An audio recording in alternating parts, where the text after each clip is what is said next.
क्या कर रहे थे हम लोग? वही जो करते कहते और सुनते चले आ रहे हैं कि जब वक्त होता है तो एहसास नहीं होता, और जब एहसास होता है तो वक्त नहीं होता।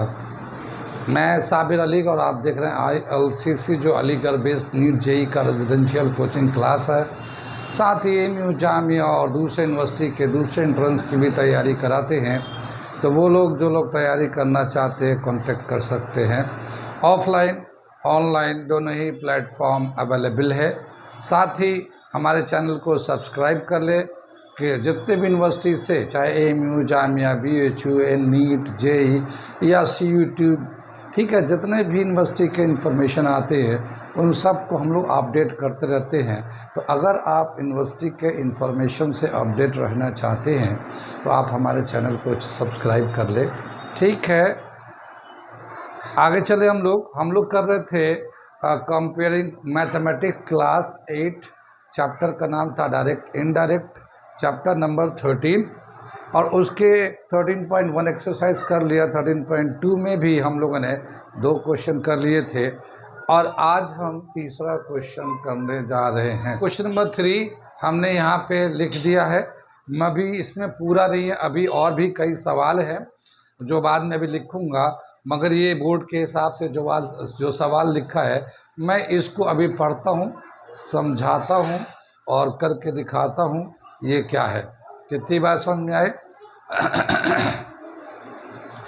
क्या दे रखा? Rahman is making a wheel using spokes.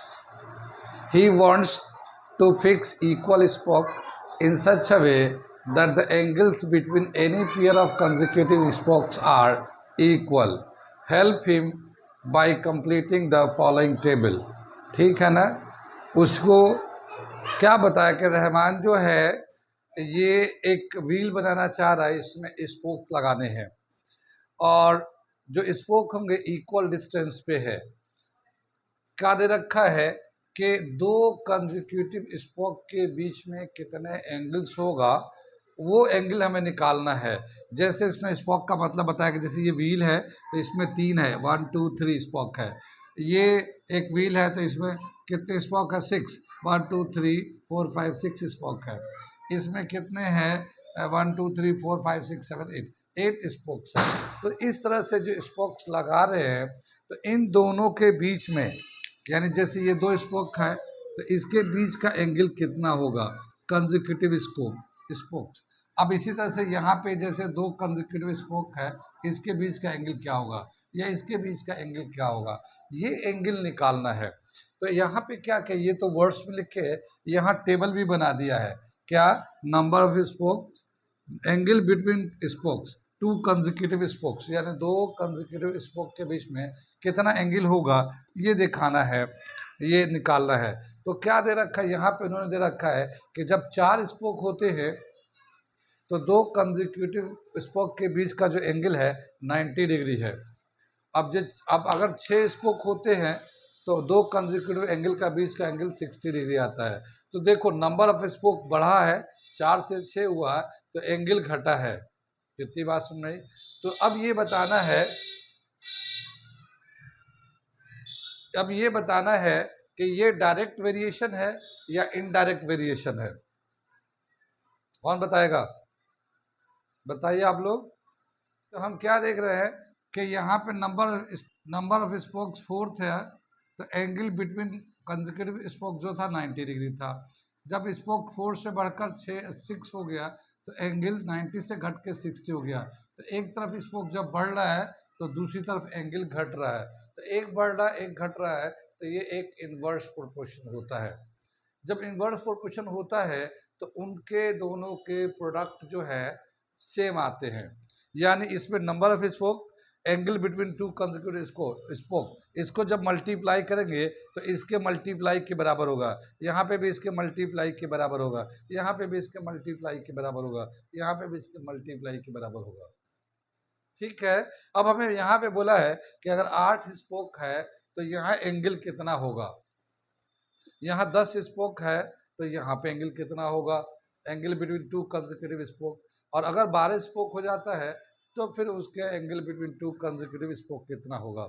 तो ये अभी हम लोग बताते हैं, ज़रा मैं ये क्वेश्चन मिटा देता हूँ ऊपर का, ठीक है। यहाँ पे जो बेसिकली ये जो स्पोक्स बने हुए थे, हमने एक बार फिर से ये स्पोक्स जो बने हुए थे, ये टोटल मिलाएंगे ना तो एक सर्किल बन जाता है। यहाँ का एंगल, यहाँ का एंगल, यहाँ का एंगल, तीनों मिला दिया तो सर्किल हो जाता है। और सर्किल में कितना होता है एंगल? 360 डिग्री होता है, ठीक है, 360 डिग्री होता है। तो ये 4 9 जा 36, 360 डिग्री है ये इसका 360 है ये, ठीक है। तो टोटल एंगल जो ना फिक्स है इसमें। अब आगे देखो हम क्या बता रहे हैं, ठीक है। Number of spokes,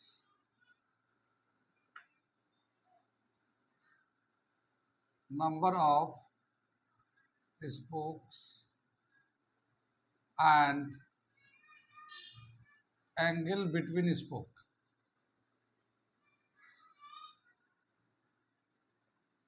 Spokes are inverse proportion. Inverse proportion. So their product will be same. Product will be same. ठीक है ना? क्या हुआ? अब देखो यहाँ पे number of spoke, number of spoke हम n ले लेते हैं, n1 into angle between two consecutive spoke, angle between two consecutive spokes, इसको हम लोग θ1 ले लेते हैं, इज इक्वल टू कांस्टेंट है ये कांस्टेंट है, ये दोनों का प्रोडक्ट सेम होगा यहाँ पे। अब यहाँ पे देखो, अगर हम लोग इसको n1 ले लेते हैं, इसको n1 ले लेते हैं, इसको θ1 ले लेते हैं, इसको n2 ले लेते हैं, इसको θ2 ले लेते हैं, यहाँ पे n3 लेते हैं, यहाँ θ3 ले लेते हैं, ये n4 ले लेते हैं, ये θ4 ले लेते हैं, ये n5 ले लेते हैं और ये θ5 ले लेते हैं, ठीक है। कितनी बात समझ में आई ये? तो ये number of spoke, consecutive angle between the two spoke, θ1 से दिखा दिया। ऐसे number of spoke, angle between two consecutive spoke, ये दिखा दिया। यहाँ पे अब ये दे रखा है, तो हम लोग क्या करेंगे, किसी एक, दोनों में से कोई भी ले सकते हैं, ये भी दोनों में से कोई ले लेते हैं और इसके हेल्प से निकालते हैं इसका, थर्ड वाले का। तो यहाँ पे क्या लेते हैं हम लोग, n1 into θ1 is equal to n3 into θ3, ये हम लोग इसको निकालने जा रहे हैं ये। तो यहाँ पे n1 स्पोक तो 4 था, θ90 था, ठीक, और यहाँ पे स्पोक 8 है और θ3 निकालना है। तो θ3 कितना हो जाएगा, ये इसको हम लोग इसके नीचे लेके चले जाते हैं, यहाँ पे हम लोग लिखते हैं θ3 इज इक्वल टू 4 इंटू 90/8, ठीक है।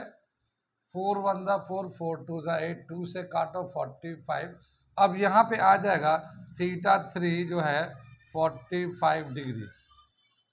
कितना समझ में आया ये? इनवर्स में प्रोडक्ट सेम होता है, तो ये जो है हमारा, इनके हिसाब से मैंने एक कोई ले लिया, इससे कर रहे हैं हम लोग, तो इसका जो एंगल आ गया, कितना समझ में आया ये? अब हम लोग ये थर्ड वाला, फोर्थ वाला करने जा रहे हैं इसी तरह से। तो ये तो पहला वाला दे रखा है, तो रेफरेंस है, ये तो ऐसे ही रखेंगे। अब यहाँ पे हम लोग दूसरा में यहाँ पे ले जा रहे हैं, इसको चेंज कर रहे हैं हम लोग, इसे नोट कर लिया आप लोग।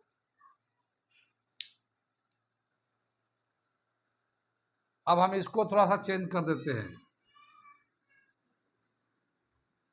ये रेफरेंस वाला वही रहेगा, जो एक दिया रहता है वो तो ऐसे ही रखेंगे, क्योंकि प्रोडक्ट सबका सेम ही आता है, तो इसीलिए हमें जो दिया रहता है वो ऐसे ही रखेंगे, बाकी जिसको निकालना वो बदलते रहेंगे।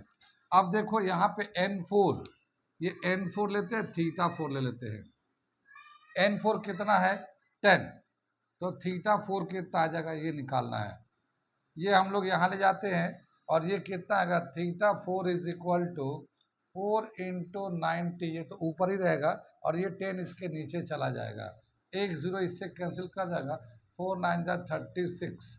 तो ये थीटा जो ना यहाँ पे जो आएगा 36 डिग्री आएगा। कितना समझ में आया ये? अब ये थीटा 5 निकाल के बताइए आप लोग, ये आपका निकाल के बताइए।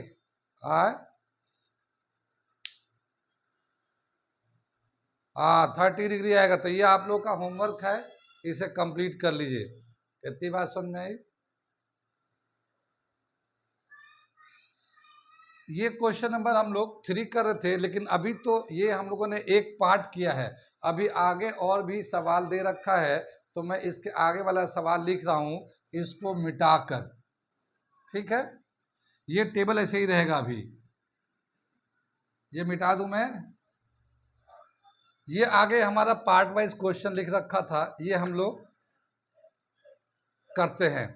क्या लिखा पार्ट वाइज में? Are the number of spoke an angle between the two consecutive spokes are in inverse proportion। क्या number of spoke and angle between the to consecutive spoke inverse proportion है? बताइए। ठीक है ना, तो इसका आंसर है यस, ये इनवर्स प्रोपोर्शन है। अब दूसरा पार्ट क्या दे रखा है इसमें? Calculate the angle between a pair of consecutive spokes on a wheel with a 15 spokes। अगर 15 स्पोक्स है तो कितना होगा एंगल? तो यहाँ पे 12 तक किया था, अब एक और ले लेते हैं यहाँ पे। अगर 15 स्पोक्स है तो इसका एंगल कितना होगा? फिर उसी तरह से कर लेंगे हम लोग, है 24 डिग्री। फिर उसी तरह से कर लेंगे। कैसे कर लेंगे मैं इसको करके दिखा रहा हूँ। यहाँ पे ये दिख रहा है आप लोगों को, यानी पहला वाला जो था हाँ पहला वाला जो था n1 theta 1 is equal to, हम लोग उसको 5 6 ले लेते हैं, n6 थीटा 6, इसको हम लोग 6 से दिखा देते हैं, n6 थीटा 6। ठीक है, तो यहाँ पे जो है ये 4 दे रखा है, ये 90 दे रखा है, n6 दे रखा 15 और थीटा 6 निकालना है। तो 15 6 जा 90 आ जाएगा, 15 6 जा और 6 4 जा 24, तो थीटा 6 जो होगा ना 24 डिग्री हो जाएगा। तो इसका ये आंसर हो जाएगा हमारा 24 डिग्री।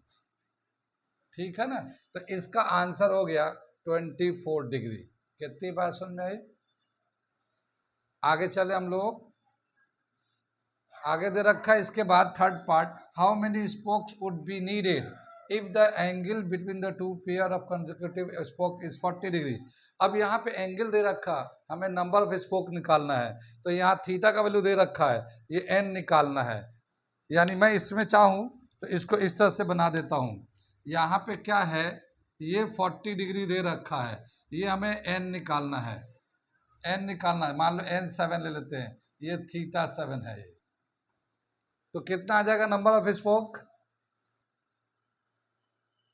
9 स्पोक आ जाएगा, बिल्कुल सही। इसी में इसी फॉर्मूले पे लगाना है और उसको निकाल देना है। मैं यहाँ पे कर दे रहा हूँ इसको। ठीक है,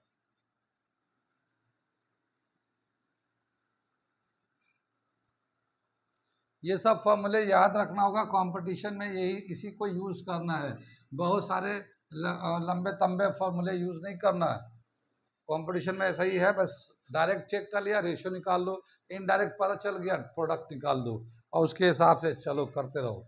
अब यहाँ पे जैसे दे रखा है n1 theta 1 is equal to n7 theta 7, theta 7, n1 दे रखा 4 और थीटा दे रखा 90, ये तो ऐसे ही चलेगा। और n7 निकालना हमें, थीटा 7 40 डिग्री दे रखा है। ठीक है, तो ये 0 से 0 कैंसिल होगा, ये 4 से ये 4 कैंसिल हो जाएगा, n7 यानी 9 बचेगा। तो नंबर ऑफ स्पोक 7 आ जाएगा इसमें। ठीक है ना, सॉरी 9 स्पोक, तो यहाँ पे नंबर ऑफ स्पोक हो जाएगा 9। ठीक है ना, ये n7 जो है। कितनी बात सुन में? तो 9 स्पोक चाहिए अगर 40 डिग्री एंगल है तो। और भी अगर कुछ दिया होगा तो इससे आप फटाफट निकाल लोगे। क्या समझ में आया? ये जो हमने फॉर्मूले बता रहे हैं इन्हीं को यूज़ करना है कंपटीशन के लिए। अभी मैं क्वेश्चन प्रैक्टिस करवाऊंगा, लेकिन ये सब चीज़ें जो है ना याद रखने के हैं। आगे चलते हैं। अगला मैं क्वेश्चन नंबर 4 करने जा रहा हूँ।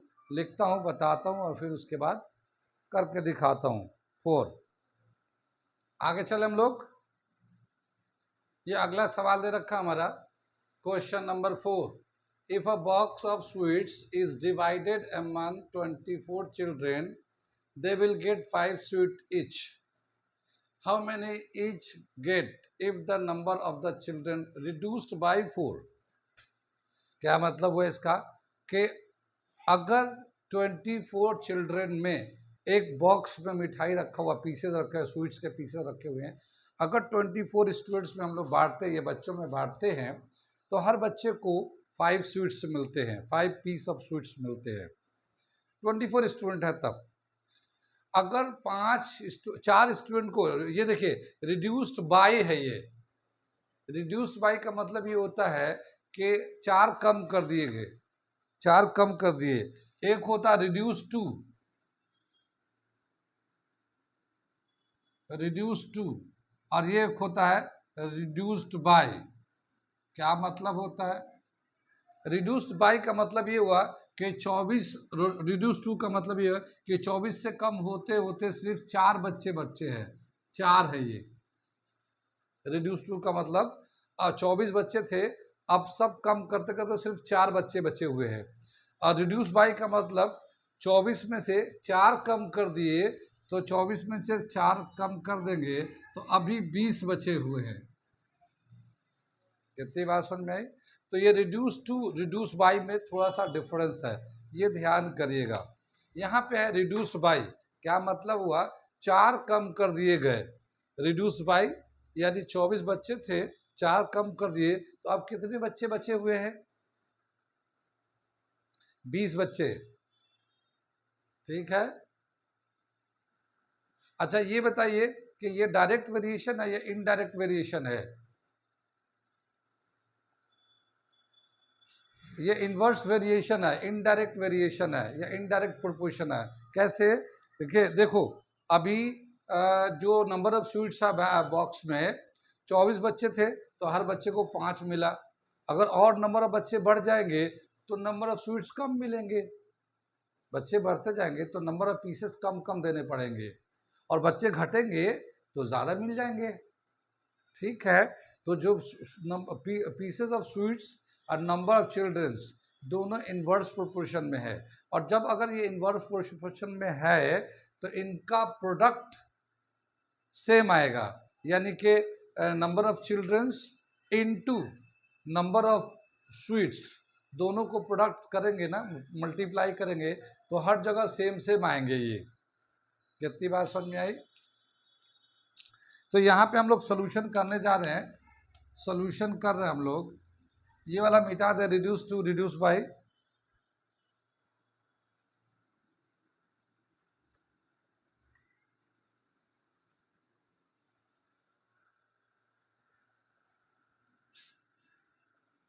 ठीक है, सोल्यूशन करने जाए। Here number of children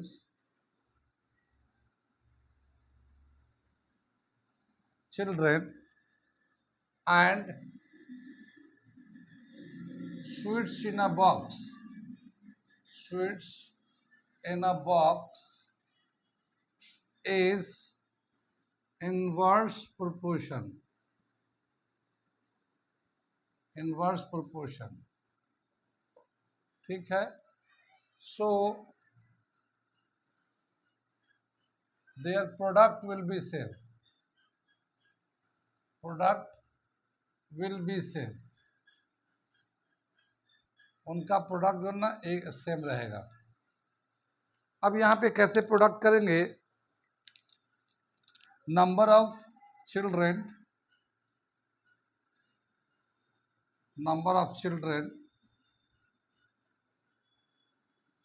n से दिखाते हैं, into number of sweets, number of sweets, number of sweets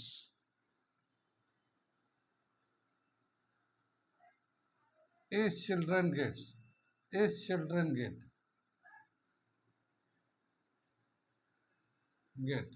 इसको स्वीट्स को एस से दिखा देते हैं, इज इक्वल टू कांस्टेंट रहेगा ये, क्योंकि इन्वर्स वेरिएशन है तो ये दोनों सेम आएंगे, प्रोडक्ट करेंगे। चिल्ड्रंस को नंबर ऑफ स्वीट्स पीसेस को मल्टीप्लाई करेंगे तो ये इन्वर्स होने की वजह से ये हमेशा सेम आएंगे। ठीक है, अब हम लोग देखते हैं पहले में कितना है। पहले में जो नंबर ऑफ स्टूडेंट था N1 है और नंबर ऑफ स्वीट पीस है तो स्वीट S1 ले लिया। अब दूसरे में क्या करते हैं, नंबर ऑफ चिल्ड्रन 2 कर देते हैं और स्वीट पीस 2 कर देते हैं, S2 कर दिया। ठीक है, पहले में नंबर ऑफ चिल्ड्रन कितने हैं 24 और हर बच्चे को कितना मिल रहा है 5 पीस ऑफ स्वीट्स मिल रहे हैं।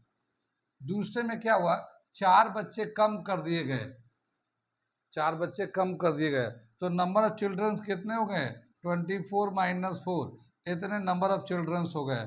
अब फिर number of pieces of the sweets कितना है ये निकाल लेंगे। कितनी बात सुनी, तो ये 24 इंटू 5 इज इक्वल टू 24 में से 4 गया 20 इंटू S2, S2 कितना आ जाएगा 24 इंटू 5 अपॉन 20, 5 से काट दो 5 4 दा 4 से काट दो 6, तो S2 जो होगा 6 आएगा। क्या मतलब हुआ, अब हर बच्चे को 6 पीस स्वीट्स के मिलेंगे, 6 पीस स्वीट्स के मिलेंगे। फिर से एक बार समझ लो, बताया क्या कि 24 बच्चे थे और जो एक बॉक्स था मिठाई का उसमें से हर बच्चे को इक्वल नंबर ऑफ पीसेस दिए गए तो हर बच्चे को 5-5 पीस मिठाई के मिले। ठीक है, अब अगर 4 बच्चे कम कर दिए गए यानी कि 24 में से 4 कम कर दिए 20 बच्चे हैं, तो अब 20 बच्चे हैं तो हर बच्चे को कितने मिठाई के पीसेस मिलेंगे। उसको चूंकि ये इन्वर्स था तो इनका प्रोडक्ट सेम होता है और प्रोडक्ट जब सेम था तो अब नंबर ऑफ स्वीट्स बच्चे कम हो गए तो नंबर ऑफ पीसेस बढ़ जाएंगे। तो अब पहले 5 पीस मिल रहा था अब 6 पीस मिलेगा। ठीक है, क्योंकि इन्वर्स में एक बढ़ता है तो दूसरा घटता है। कितना समझ में आया ये, आ गया समझ में, नोट कर लिए, कोई डाउट हो तो पूछ लीजिए। ठीक है ना, ये सवाल दे रखा क्वेश्चन नंबर 5, मैं पढ़ता हूँ समझाता हूँ और करके दिखाता हूँ क्या है। A farmer has enough food to feed 20 animals in his cattle for 6 days. How long would the food last if there were 10 more animals in his cattle? क्या बताया कि एक फार्मर है उसके पास 20 एनिमल्स है, 20 एनिमल्स है और उस एनिमल के लिए जो खाने की चीज़ें रखी हुई है वो सभी खाएंगे अपने तो 6 दिन चलेगा। वो जो उनके लिए जो फूड रखा हुआ वो सभी एनिमल्स को पूरा खाना खिलाएंगे तो 6 दिन आराम से चल सकता है। अगर उसमें how long would last if there were 10 more animals, अगर 10 एनिमल और उसमें आ जाए या ऐड हो जाए तो अब वो जो खाना रखा हुआ है वो कितने दिन तक चलेंगे। पहले 20 के लिए तो 6 दिन के लिए था, अब 10 और बढ़ जाएंगे तो 20 पहले से थे 10 30 हो जाएंगे, अब 30 एनिमल्स हो जाएंगे तो फिर कितने दिन चलेगा ये बताना है। तो क्या समझ में आया, ये डायरेक्ट है या इन्वर्स है। जैसे से एनिमल बढ़, इनडायरेक्ट वेरिएशन है, जैसे जैसे एनिमल बढ़ते जाएंगे वो जो चारा खाने की जो चीज़ है वो कम कम दिन चलेगी। ठीक है, क्योंकि सब खाएंगे तो 2 दिन में 3 दिन में ख़त्म 4 दिन में ख़त्म हो जाएंगे। तो ये इन्वर्स वेरिएशन है और जब इन्वर्स वेरिएशन होता है तो प्रोडक्ट सेम होता है। तो हम लोग सोल्यूशन करने जा रहे हैं हम लोग। ठीक है, number of animals, number of animals N1 कितना है पहले 20, पहले में जो एनिमल्स है 20 है। फूड फॉर एनिमल्स, ठीक है ना, एनिमल्स के लिए यहाँ डे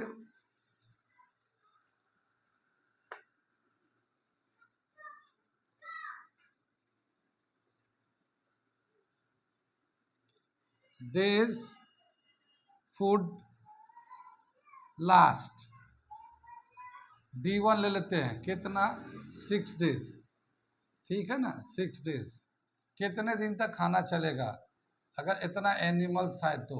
ये तो पहले का हो गया, N1 D1 ले लिया। अब क्या हुआ, 10 एनिमल्स फर्दर एडेड हो गया, 10 मोर एनिमल्स आर एडेड, ठीक है ना। टोटल एनिमल्स अब क्या हो जाएगा, टोटल एनिमल्स जो है, एनिमल्स N2 जो है वो हो जाएगा 20 + 10 30, टोटल एनिमल्स हो जाएगा।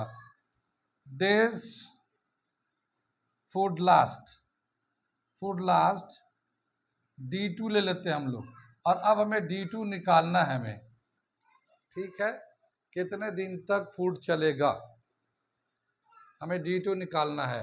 ये इन्वर्स वेरिएशन है, तो इन्वर्स वेरिएशन में प्रोडक्ट सेम होता है, ठीक है।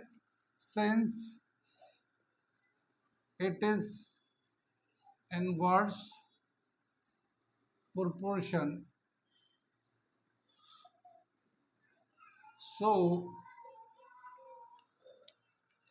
N1 D1 is equal to N2 D2। N1 number of animal 20, day था 6, नंबर ऑफ एनिमल 30, अब डे आ जाएगा D2। ये 20 × 6/30 नीचे आ जाएगा, D2 का वैल्यू आ जाएगा, 1 0 इससे कैंसिल हो जाएगा, 3 2 = 6, 2 2 = 4, तो D2 जो है अब जो 4 दिन के लिए चलेगा, तो वो जो खाना है जो पहले 20 एनिमल्स 6 दिन तक खाते थे, अब 10 एनिमल के बढ़ जाने की वजह से अब 4 दिन ही चल पाएगा। कितनी बात समझ में आई? आगे चले हम लोग, अगला क्वेश्चन देखने जा रहे हैं हम लोग, क्वेश्चन नंबर 6। क्वेश्चन नंबर 6 मैं लिखता हूँ, समझाता हूँ। हाँ जी, ये क्वेश्चन नंबर हम लोग 6 लिख दिया। क्या दे रखा है ये, a contractor estimates that 3 person could rewire Jasminder house in 4 days. If he used 4 person instead of 3, how long should they take to complete the job? क्या बताया कि एक कॉन्ट्रैक्टर है, उसने जसविंदर के घर के जो तार वायरिंग है उसके लिए उसने एस्टिमेट किया कि अगर 3 आदमी को लगाया जाए तो वो 4 दिन में उस पूरे को कर देंगे, ठीक है ना। 3 आदमी को अगर लगाया जाए तो वो 4 दिन में पूरा वायरिंग रीवायरिंग यानी दोबारा से वायरिंग कर देंगे, ठीक है। अगर उस 3 की जगह 4 आदमी को लगाया जाए तो कितने दिन में वायरिंग का काम कंप्लीट हो जाएगा, ठीक है। कोई भी काम है अगर आदमी बढ़ाते हैं ना तो वो काम जल्दी कंप्लीट हो जाता है। तो number of worker and job या वर्क, ये दोनों इन्वर्सली रिलेट होते हैं। जैसे हमने बताया था कि अगर कोई घर बनाना हो तो कम लेबर रखेंगे तो ज़्यादा दिन लग जाएगा काम कंप्लीट होने में, और अगर ज़्यादा लेबर बढ़ा देंगे तो जल्दी से कंप्लीट हो जाएगा, ठीक है। तो जो नंबर ऑफ वर्कर है और जो जॉब होता है, वर्क होता है, वो दोनों एक दूसरे के इन्वर्सली रिलेट करते हैं। यहाँ भी ऐसा ही है, 3 आदमी है और 4 दिन में कंप्लीट कर देंगे, ये कॉन्ट्रैक्टर ने एस्टिमेट किया। अगर 4 आदमी ले लिया जाए तो कितने दिन में कंप्लीट हो जाएगा, ठीक है, ये हमें बताना है। तो अब मैं इसे करके दिखाता हूँ। पहले सॉल्यूशन कर रहे हैं हम लोग, क्या लिखेंगे, नंबर ऑफ वर्कर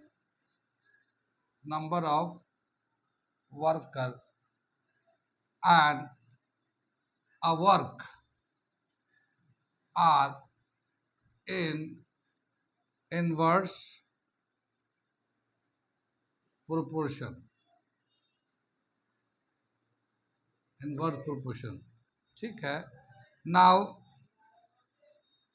वर्कर जो है W1 day 1 is equal to W2 day 2, यानी कि पहले कितना वर्कर है कितने दिन में कंप्लीट करेंगे, दूसरे दफा पे कितने वर्कर है कितने दिन में कंप्लीट करेंगे। ये इन्वर्स है ना, तो दोनों का वर्क एंड डे दोनों का मल्टीप्लाई प्रोडक्ट जो है ना सेम आता है। पहले में कितना वर्कर है 3 वर्कर हैं, डे कितना लग रहा है 4। दूसरे में वर्कर 4 कर दिए तो डे कितना आएगा, तो ये 4 से 4 कैंसिल हो जाएगा, ये डे D2 जो ना 3 आ जाएगा। तो अब जो है 3 दिन में काम कंप्लीट कर देंगे अगर 4 वर्कर को ले लिया जाए तो, या 4 आदमी को लगा दिया जाए तो। कितनी बात समझ में आई? आ रहा समझ में सबको? ठीक है, समझ में आ रहा? अगर कोई डाउट है तो पूछ लीजिए। आज हम लोग यहीं पे रहने देते हैं, क्वेश्चन नंबर 6 तक ही।